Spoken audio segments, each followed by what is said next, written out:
कि भारत की संस्कृति रही है कि शरणागत को शरण देना, लेकिन जिस तरह से बांग्लादेश के हालात बिगड़े हैं, ये पूरी दुनिया के लिए एक बहुत बड़ा खतरा है। पाकिस्तान के हालात भी बिगड़ रहे हैं। भारत की एक तरफ पाकिस्तान है, एक तरफ बांग्लादेश है।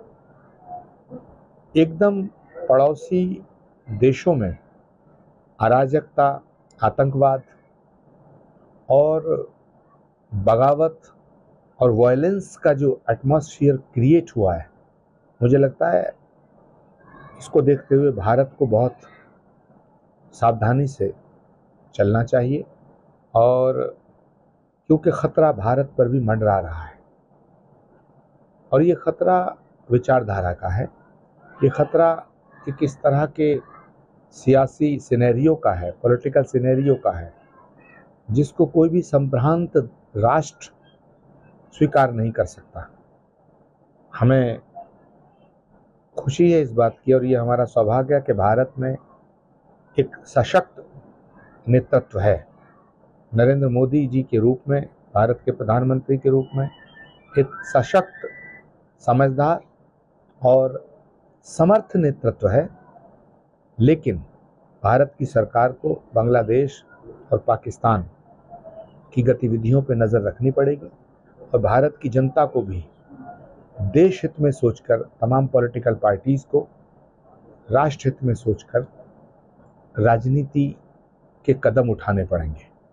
अपने स्वार्थ में अंधे होकर के राष्ट्र का नुकसान करने वाले सभी नेताओं से मैं अपील करना चाहता हूं कि सियासत अपनी जगह है, सत्ता अपनी जगह है, मगर जब बात राष्ट्र की आए, राष्ट्र के हित की आए, जब बात मुल्क की आए, तो वहाँ अपना स्वार्थ छोटा पड़ जाता है।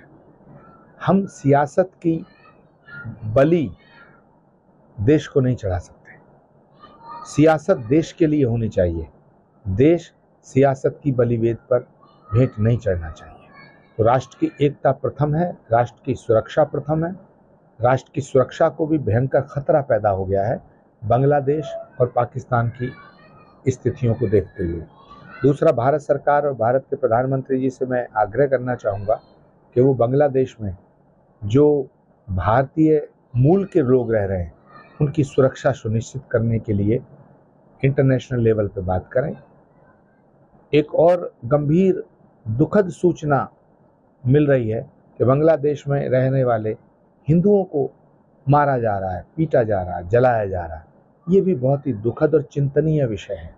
तो मैं भारत के प्रधानमंत्री जी से ये भी निवेदन करना चाहूँगा कि किसी भी सूरत में बांग्लादेश में जो हो रहा है उसको रुकवाने के लिए अंतर्राष्ट्रीय स्तर पर वो पहल करें, क्योंकि नरेंद्र मोदी जी सिर्फ भारत के ही नेता नहीं हैं, विश्व के सशक्त और समर्थ नेताओं के रूप में उन्होंने अपनी पहचान बनाई है।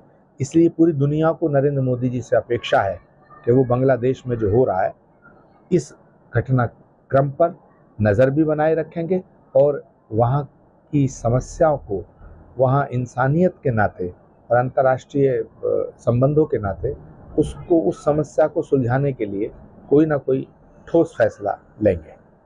आम आदमी पार्टी के सांसद हैं संजय सिंह, उनका कहना है कि जो तानाशाही करेगा उसको देश छोड़कर भागना होगा।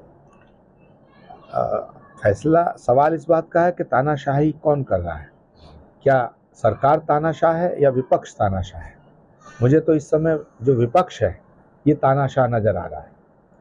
चाहे वो अयोध्या की घटना हो, चाहे वो भारत की संसद का निर्माण हो, चाहे वो सर्जिकल स्ट्राइक हो, चाहे वो 370 हटाने का फैसला हो, चाहे वो सुप्रीम कोर्ट का कोई फैसला हो, विपक्ष न संविधान में विश्वास रखता है, विपक्ष न सभ्यता में विश्वास रखता है, विपक्ष न संस्कृति में विश्वास रखता है। विपक्ष इस देश की सत्ता पर कब्जा करना चाहता है, इस देश की संपदा को लूटना चाहता है। अपने अपने गिरेबान में झांक के सबको देखना चाहिए।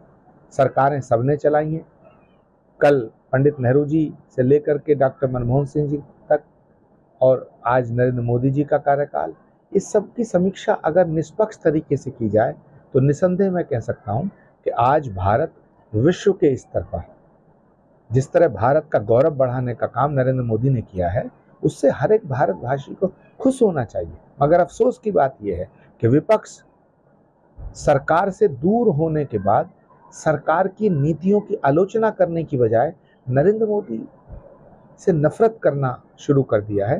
नरेंद्र मोदी से नफरत करता है और नरेंद्र मोदी से नफरत करते करते वो देश से नफरत करना उसने शुरू कर दिया है। ये दुर्भाग्यपूर्ण है।